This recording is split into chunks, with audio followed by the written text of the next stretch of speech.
Episode 8! Hi. Today we have two from Sweden, from Solde Cafe, based in Malmo, but I bought these in a small town called Uppsala. Which one are we going to start with? Ethiopian. Stats on your screen now. Wow, what a lovely caramel smell. This is the washed Ethiopian. Mm-hmm.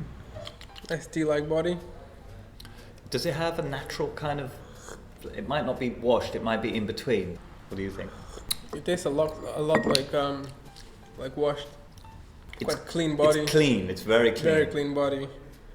What flavour notes are you getting? Now we haven't got flavour note guides for this. I'd say medium acidity. Definitely. Kind of tea-like structure. Again, I agree, yes. But it hasn't got that dry tea-like structure. It hasn't got No. that tannin pull. No, more like a red kind of tea. I don't know. Apricot maybe? Yeah, I couldn't put my finger on it, but it's a sort of sweet... Stone fruit. Stone fruit. Beautiful. Yeah. A bit of chocolate on a nose, I guess. That's what's so weird about this. This has 5 or 6 of the elements that you would get in other coffees. It's almost like a blend of 2 coffees. No, I'd say blends tend to be more less distinctive. Like, you know, when you mix a lot of different paints and it gets out brown. Mm-hmm. So that's the similar kind of thing with taste. Like, if you mix too many things, it just kind of becomes blah. Well, what's the attraction then? Many people Well, like no, blends. of course you can. Well, the idea behind blends is you take 2 separate parts, which the sum of them is greater than. No, the blend is greater than the sum of separate parts. Yeah. So that you create something better from 2 parts rather than them on their own. But a lot of roasteries doing blends, they do it for kind of economic reasons, just to kind of take a cheaper buffer coffee and get something spicy in there, something nicer in there, and just balance out the flavors. I hope you're not being controversial when you say that. Well, no, that's a general practice with a lot of blending. Okay. But sometimes you can like really get some coffees that don't have balance, and then you get another coffee that doesn't have a balance, and you create something that has balance. This is the value of a blend, basically. Right. To create some, you have like 2 average coffees and you make an excellent blend. That's the kind of master. Blends are pretty much always cheaper than single origins. There should be crowd pleasers. There's a lot of people out there who just want a good cup of coffee, maybe a cappuccino with the milk. It's fine. But Exactly. I want to recommend to people that they try as much as they can to go for single origin coffee, because it's an education in a cup. Even if you don't enjoy that coffee, you're gonna learn why. You're gonna learn what it is about that coffee and what it is about the flavor. Is it the funk? Is it because it's natural? Is it because it's from that country, or because it was grown at that altitude, or whatever it is? The stats that you see always come up on the screen in these episodes, they matter, because when you're drinking a single origin coffee, you want to understand, you want to learn, and a blend is not an education in a cup. So I preach single origin always. There are good blends, not to put them down too much. There are good blends. Okay. There are good blends. Workshop, for example, does Cult of Dawn. They blend 2 Yeah. coffees for years now, and sometimes it's really spot on. They're not. It's I don't mean there kinda- aren't good blends. I'm trying to say though that for people who really want to get into the whole third wave movement, enjoy your blends, but really do start exploring single origin. Drink filter coffee, go for single origins, single estates. Every time. So let's move on to the next.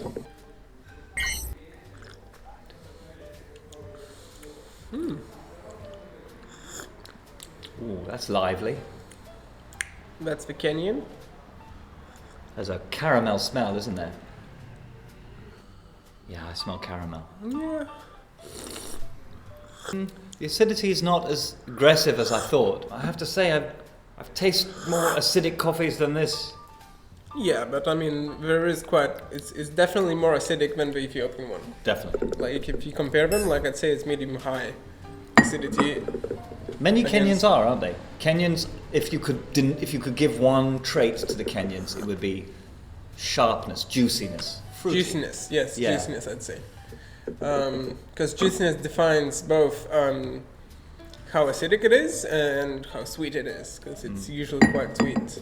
One of my favourite coffees of last Of year which- was a Kenyan by La Cabra. And it was the juiciest coffee I'd ever had. It was just incredible. It made my taste buds explode. It's getting sharper, isn't it?